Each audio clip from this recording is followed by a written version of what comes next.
Welcome to EEMS 110. This video is intended to orient new users to the basic interface of EFDC Explorer. Let's go!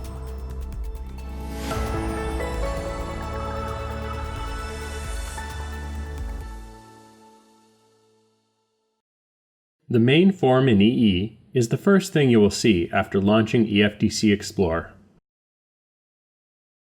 The main menu contains a variety of functions. These functions include opening and closing models, opening visualization windows, plots, and generating statistics. The main toolbar provides quick access to various commonly used features in EFDC Explorer, as well as the model timing. The model report bar displays the currently selected model, as well as the total number of cells, water, and sediment layers. The date range of the currently selected simulation is also displayed along with the path to the currently selected model. The model control form displays information about the currently selected model and provides features to modify the vertical grid, modules in the current model, timing and linkage, initial and boundary conditions, external forcing data, and model analysis.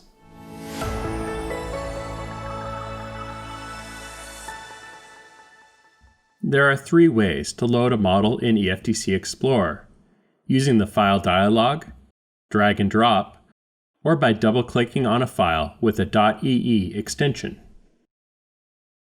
Models can be loaded using the file dialog under the main menu. The file dialog can also be accessed through the toolbar button. The directory displayed will be the last project directory opened. The last 20 projects are available in the drop-down list located near the bottom of the form. The panel on the right shows the files contained in the selected directory.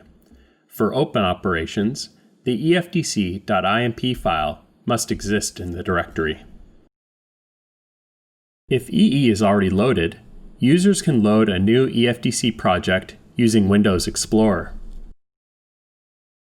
The user can browse to a folder and then drag that folder into the EE window to load it. EE accepts an EFDC project folder or any file inside the project folder.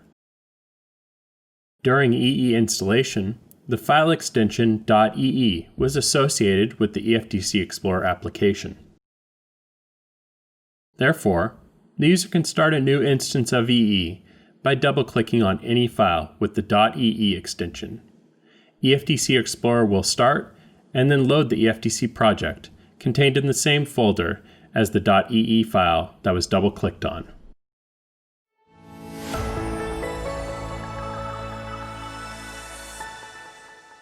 Let's take a quick look at how to save a currently open model from the EFDC Explorer interface. To save any changes on a currently open project, click on the Disk button on the toolbar, or use the Save Model option under the Model main menu. The user has the option to select which files are written by selecting the appropriate Save Options radio button. For a complete save of all the input files, select the Full Write option. Time series input files can often be very large and can take a long time to save. If no modifications are needed to the time series input files, then the Write All except time series files can be used to reduce the time needed to save model input files. If you have only made changes to the formatting options in EFDC Explorer and want those saved, select the Save Profile Only option. The user can choose from two different formatting options, one for EEMS 10 models, which will only be compatible with EFDC Explorer version 10 and later, and the other option, EEMS 8.5, which will write files in a format that can be compatible with EFDC Explorer 8.5.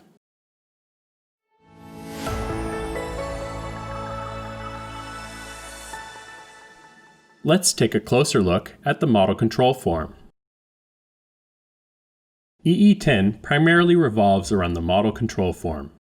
This form provides a tree structure for navigation of the form and turning on and off modules, setting initial conditions, configuring modules, building time series for external forcings, setting the boundary conditions, and setting model analysis and calibration options.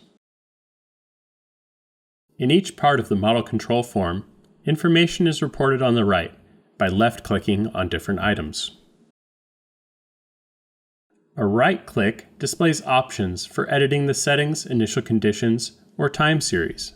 The exact options displayed depend on the item selected. In some cases, right-clicking on an item in the tree will immediately open a form rather than providing options. For example, modules may be turned on and off by right-clicking on the module's header in the module control form. The General menu provides the user with basic model information, such as run ID and run title. The report form also provides a simple summary of the grid, including the number of cells, rows, columns, and number of layers in the water column and sediment bed. There are two sub-items in this menu: model description and change logs. By left-clicking on descriptions, the user can see the run ID, run title, and project ID, which are used as labels in the EFDC Explorer interface. The user can modify these labels by right-clicking on descriptions.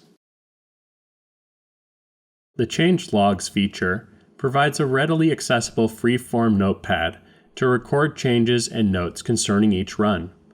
The report is viewed by left-clicking on the change log. The user can modify the change log by right-clicking on Change Log. For each run, it is recommended to note which prior run you are using to update for the current run. These data are stored in an ASCII text file for each run directory called efdclog.ee. The Model Grid menu provides the user a summary of model grid and domain, as well as the location and size of the model.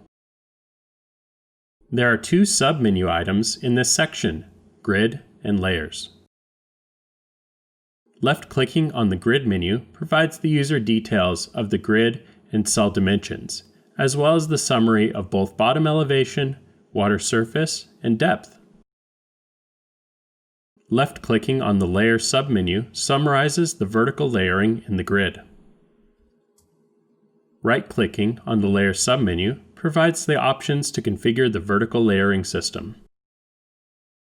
Here, the user can select either the Sigma Z or Standard Sigma Grid vertical layering option and modify the number of layers in the model. Details regarding the interface for each EFDC Plus module can be found in the EEMS 200 series videos. An introduction to some of the basic features for setting initial and boundary conditions, creating external forcing files, and conducting model analysis will be covered in subsequent videos in the EEMS 100 series. Thank you for watching. Please follow the link below to view the next video in the series.